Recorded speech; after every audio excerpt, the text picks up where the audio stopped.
enjoy whatever it is. I want to. So I think it's the hedonistic part that we all have some of, and essentially and I think every once in a while we slip out of the rational economic decision making, gene replicating mentality to say, I want to have fun, and I think we have not given that enough place in our view of human nature. Mike Collins at the back there. Yes, a comment on the interesting discussion on market behavior, which I think is very, very interesting. And I picked up some things. I happen to make my living in the stock market, and I picked up some things from you guys that haven't been making it very well lately. But one of the things that's happening is there are times, sometimes extending over periods of several days, when most of the volume is being generated by various artificial intelligence experiments in some cases. They refer to it as algorithmic trading. It's something that myself and another fellow here in La Jolla have experimented with.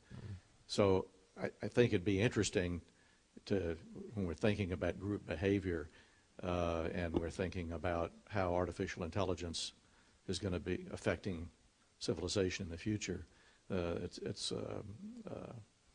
an interesting experimental ground here on a daily basis when you're getting sometimes as much as 50 or 60% of the volume being generated by various dueling computers, if you will.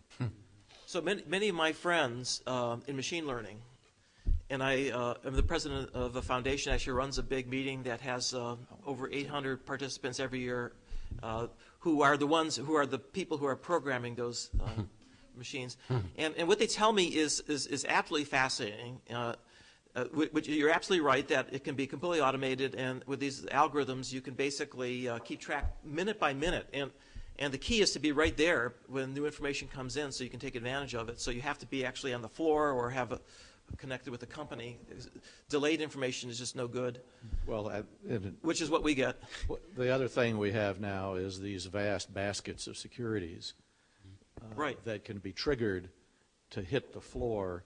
Right. The minute it's the computer it's is second by linked second to the order flow to the floor. But here's what they also tell me, which I think is really fascinating. They say that the algorithms, you train them up on past data, and you do that to predict the future. And inexplicably, suddenly, for reasons that no one can understand, suddenly the algorithms go sour. They don't work anymore. And that's one of these shifts that occur in psychology. Right? In other words, there's an additional element that has not reflected by what's happened in the past, which now has shifted everybody's goals or expectations, and now you have to start from scratch. You say, okay, now I have to wait and look and see what's happening and come up with a new algorithm. And it's not just one, by the way. They have hundreds, and they have to weight them depending on optimize the return. Since I've got the microphone, I'm going to be selfish for just a second and ask a question related to your discussion on morality. Over the years, when you see an article in the paper of someone from a low-income situation who finds the $50,000 in the paper bag on the bus seat and turns it in, so therefore behaving in a way that's notable, an after effect of that is getting very nasty phone calls. Anonymous calls. That's anecdotal. I don't know whether it's true or not, but I've always thought it was notable that sometimes very good behavior pisses people off sometimes. Right. Anybody have a comment on that? Proportionally, poor people give more money to charity, charity broadly understood, including friends and family, than wealthier people.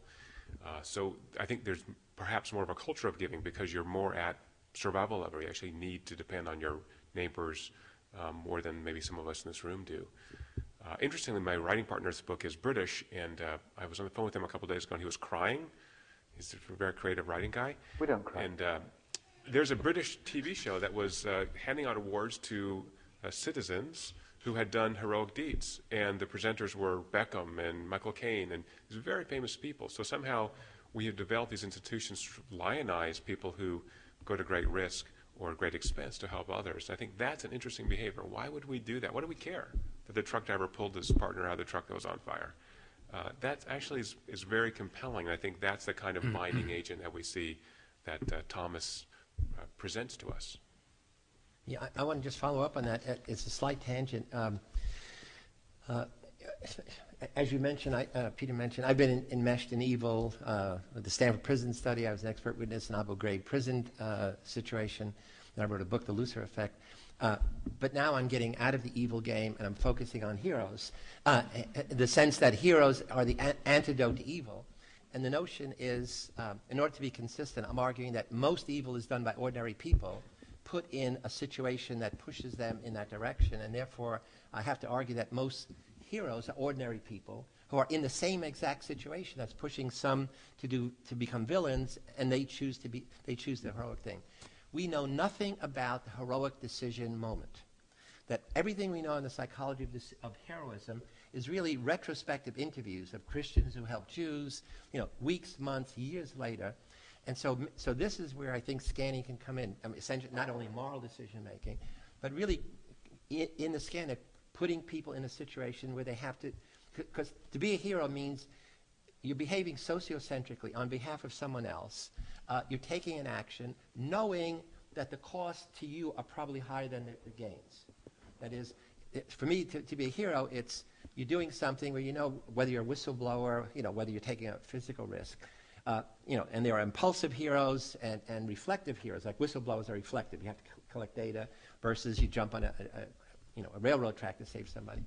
But we really, as far as I know, all the literature I've looked at, we know nothing about what goes in the brains of people who are anticipating to do or not to do, take action or not take action. So for me, this is really, it would be an exciting area for people like you guys with a empty scanner.